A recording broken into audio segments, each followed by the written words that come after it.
It was 3 a.m. when my phone started ringing. I was half asleep. Until I saw the name on the screen. It was my son, Ethan. My heart stopped. Ethan died 15 years ago. I didn't know if I was dreaming or losing my mind. But when I answered the call, I heard his voice. Soft, scared. He said, "Mom, it's dark. Where am I?" From that night on, my life changed forever. Because that call wasn't just a memory. It was the beginning of the truth I was never meant to find. If this story touched your heart, don't forget to subscribe for more true and untold stories. Where pain turns into power, and truth always finds its way. It was 3:27. In the morning when the sound of my phone shattered the silence. That small, familiar tone, the one I hadn't heard in years. At first, I thought I was dreaming. But when I opened my eyes, the darkness in my bedroom felt too heavy to be a dream. The phone glowed on my nightstand. My sleepy eyes adjusted to the screen. And then my heart stopped. Caller ID, Ethan Meyers. My breath caught in my throat. For a few seconds, I just stared. Frozen, the name burned into the screen like a cruel joke. My son Ethan had been dead for 15 years. My hands started to shake. Every cell in my body screamed not to answer. But my heart, the one that never truly healed, took control. I pressed the green button. "Hello." My voice cracked, barely a whisper. At first, nothing. Just static. Then, a small sound. A voice I knew better than my own. "Mom, it's dark. I can't see anything." My world tilted. It was his voice. Trembling, confused, the same soft tone from when he was 17. "Ethan," I whispered. My pulse pounded so loud I could barely hear myself. "Ethan, baby, where are you?" "I don't know. It's cold. I can't." The line broke into static again. And then, silence. I kept the phone pressed to my ear, waiting, praying for another word. But there was nothing. The call timer on the screen froze at 0:43 seconds. Then the call ended. I sat there, staring at the phone, my hands trembling. No missed call, notification. No history. No Ethan Meyers in the recent call log. Like it never happened. A chill crawled through my body. My eyes moved toward the framed photo on my nightstand. Ethan at age 17. Laughing, sun in his hair. The same boy I buried under the maple tree 15 years ago. I whispered into the dark, "This can't be happening." But deep down, something inside me knew it was real. Because a mother knows her child's voice. Even when the world says he's gone. Before I continue, make sure you're subscribed to the channel. And tell me in the comments where you're watching from. I love knowing how far these stories travel and who's out there listening tonight. By morning, I convinced myself it had been a dream. A cruel, grief-soaked illusion. Maybe my mind was just playing tricks on me again. I made coffee, but my hands were trembling so badly the cup nearly slipped. I kept checking my phone, expecting to see Ethan's name, but there was nothing. No call history. No missed notifications. By noon, I almost believed I had imagined it. Then my phone vibrated on the table. A single message popped up. It was from an unknown number. No name, no photo. Just the words, "Did you forget me, Mom?" The mug fell from my hand and shattered on the floor. I couldn't breathe. I backed away from the phone as if it were something alive. For a long minute I stared at the screen, waiting for it to disappear. But the text stayed there, glowing softly. I finally picked up the phone. My fingers were shaking as I typed back. "Who is this?" No response. A minute later, another message appeared. "I'm still here." I deleted the message and turned off the phone.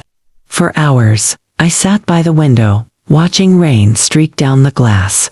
Every sound in the house felt louder than usual. The creaking floorboards. The ticking clock. The hum of the refrigerator. When night came, I went upstairs to Ethan's old room. I hadn't touched anything since the day he died. The posters were still on the wall. His baseball cap still hung on the bedpost. The scent of his cologne faintly lingered, like a ghost refusing to fade. I sat on his bed and whispered, "If you're here, please give me a sign." Nothing. But then, a soft click. Ethan's favorite toy car, the red one with the chipped paint, rolled slowly across the shelf and fell onto the floor. My blood ran cold. I stood frozen, staring at it. The air felt heavy, like the room itself was holding its breath.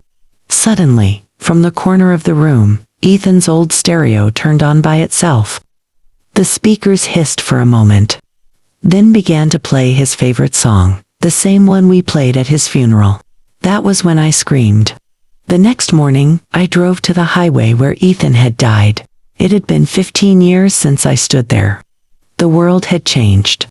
The road was wider now. A new gas station stood right where the accident happened. I parked across the street and just stared at the spot where my son had taken his last breath.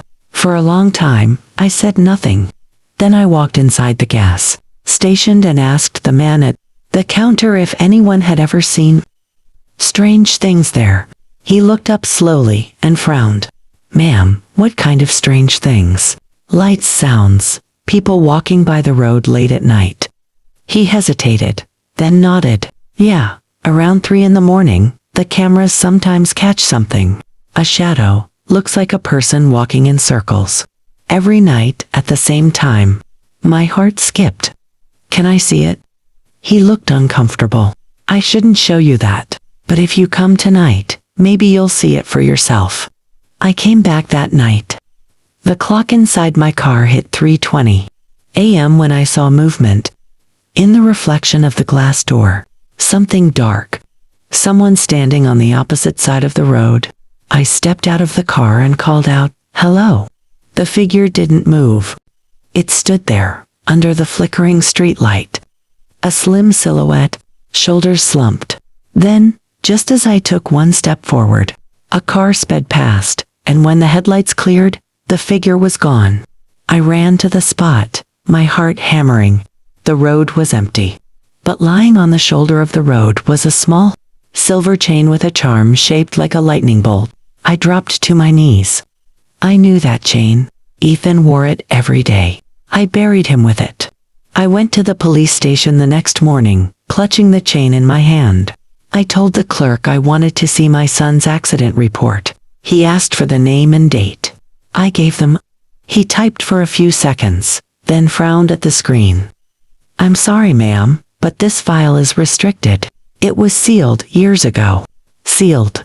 Why would an accident report be sealed?" He shook his head. "I don't know. It says confidential access only. You'd have to talk to the department's records officer." I asked to speak to someone who worked the case. "After some searching," he said, "Detective Raines handled that one, but he retired a long time ago." I tracked down Detective Raines' address from a local directory and drove there before I could change my mind. He lived in a small house on the edge of town. When he opened the door, his eyes widened slightly. "Mrs. Meyers, it's been a long time. You remember me?" I said quietly. He nodded and motioned for me to come inside.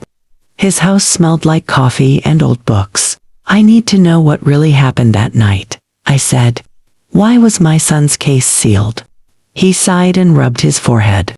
"Laura, some truths don't bring peace. They only reopen wounds." "I've lived with an open wound for 15 years, I said.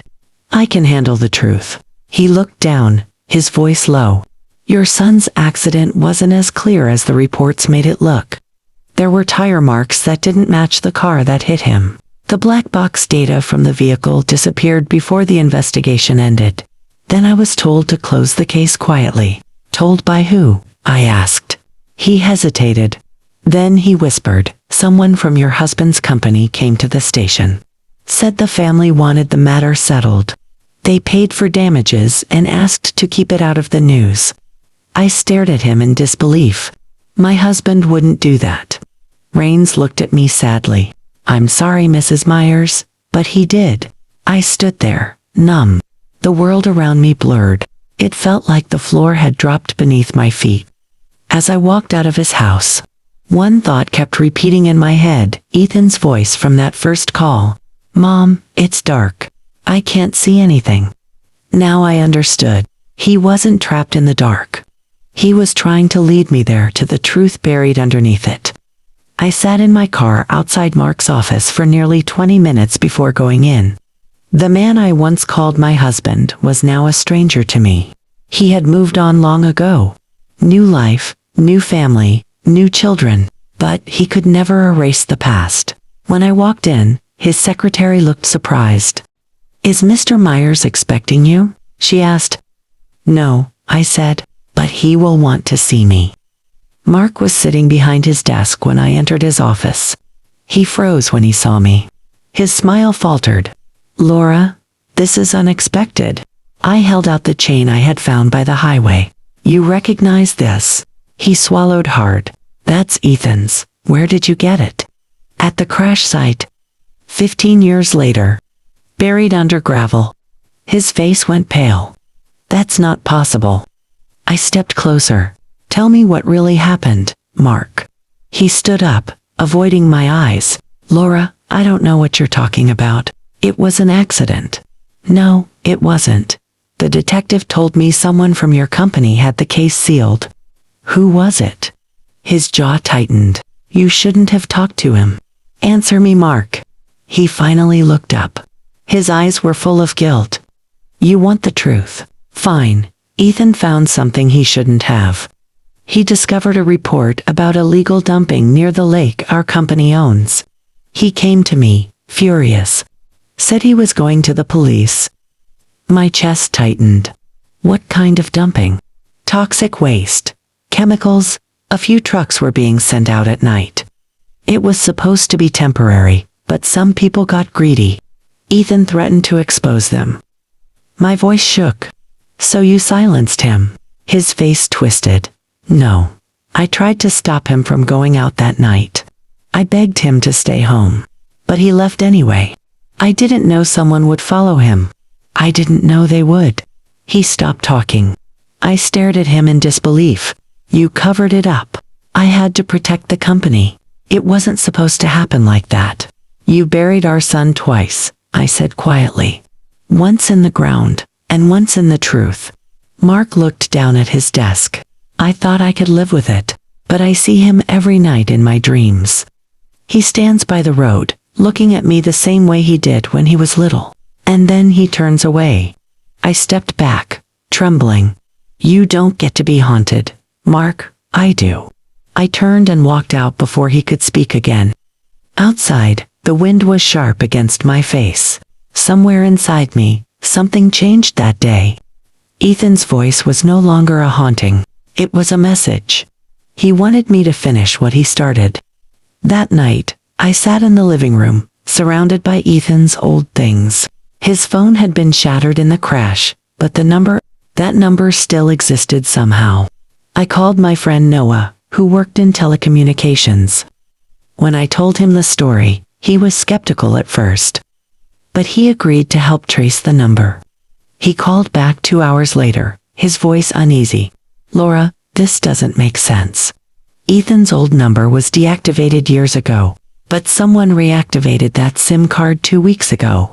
Using a prepaid ID in the signal. It's coming from your city." I gripped the phone. "Can you locate it?" "I can try. It's pinging near the industrial district. But there's something else. The reactivation was done under the name D. Meyers." I froze. D. Meyers. Mark's name was Darius Mark Meyers.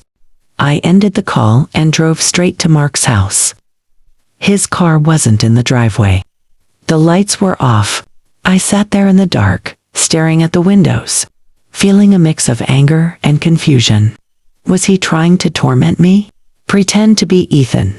At 3:27 a.m., my phone rang again. The same number. I answered, my voice shaking. "Who are you?" For a few seconds, only static. Then a sound faint crying. A boy's voice, whispering, "Mom, he's here. He's watching me." I screamed into the phone, "Ethan, where are you?" But before I could say more, another voice came through, deeper, angry, distant. "Stop digging, Laura, or you'll end up with him." The line went dead. I sat frozen in my car, heart racing. Whoever it was, they were using Ethan's number to scare me. But that mistake gave them away. If the phone was active, I could trace it, and I would. The next day, Noah sent me the coordinates he had traced from the last signal. It led to the outskirts of town, near an abandoned junkyard. Rusting cars, broken fences, and silence stretched for miles. I parked my car at the gate and walked in slowly. The air smelled of oil and damp metal. Every step echoed across the empty lot. I followed the signal on my phone until it pointed to an old storage shed near the back. The door was slightly open. I pushed it gently, and it creaked loud enough to make me jump. Inside was a mess of scrap parts and old tires. But in the middle of the floor was something covered by a tarp. I pulled it away and gasped. It was a motorcycle. Burnt, twisted, but unmistakable. Ethan's bike. I stumbled backward. This place wasn't a random junkyard. It was where they had hidden the wreck. On a shelf beside the bike sat a small metal box. Inside was a half-burned notebook. Ethan's handwriting covered the pages. Most of it was ruined, but one line was still clear. "They planned it. Dad knew." Tears blurred my vision. I clutched the notebook to my chest. For a moment, I felt the weight of every year I had spent in pain. I looked around the shed, heart pounding. There was no one, just shadows and the sound of wind through broken metal. Then, from the corner of the shed, something caught my eye. A jar half buried under debris. Inside was a small USB drive wrapped in plastic. I took it home, plugged it into my computer, and waited. The screen flickered to life. A video opened. Shaky footage, filmed at night. Ethan's voice. "Dad, if you're watching this, it means you didn't stop. I told you this was wrong. I'm going to expose you." My breath stopped. The camera turned. Headlights in the distance. A truck speeding toward him. Then the image cut out. I fell back in my chair, shaking. Ethan had recorded the night he died. And now, 15 years later, he was still leading me to the truth. Mrs. Meyers sat on Ethan's bed. The room was quiet, just the sound of rain tapping on the window. She still couldn't sleep after hearing that voice on the phone. The old phone lay on her lap. She turned it on again, her fingers shaking. It opened faster this time, almost like it was waiting for her. She started scrolling through the photos. Ethan smiling with his friends. His graduation picture. The motorcycle he loved so much. But at the very end of the gallery, there was something she had never seen before. A video. It was dated the same night he died. The title read, "Mom, just in case." Her heart started to race. She pressed play. The video flickered for a second, then Ethan appeared on the screen. He was sitting on his bed, wearing his favorite gray hoodie. His eyes looked tired, but he smiled anyway. "Hey Mom," he said softly. "I don't know why I'm recording this. I just feel weird tonight. Dad called me earlier. He sounded upset, so I'm going to meet him. But before I go, I just want to say I love you." Mrs. Meyers covered her mouth. She whispered, "Oh, Ethan." He continued, his voice turning serious. "If something happens to me, please don't believe it was just an accident. I saw something on Dad's computer. Files he didn't want anyone to see. I think he's in trouble. Or maybe I am now." The screen Then the video stopped. Mrs. Meyers froze. The silence in the room was heavy. She whispered to herself, "It wasn't an accident." The phone buzzed suddenly and scared her.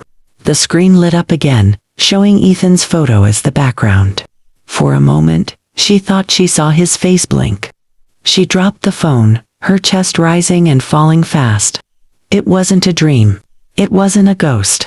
Ethan was trying to tell her something, and now, she was finally ready to listen. That evening, Mrs. Meyers drove to Darius's house.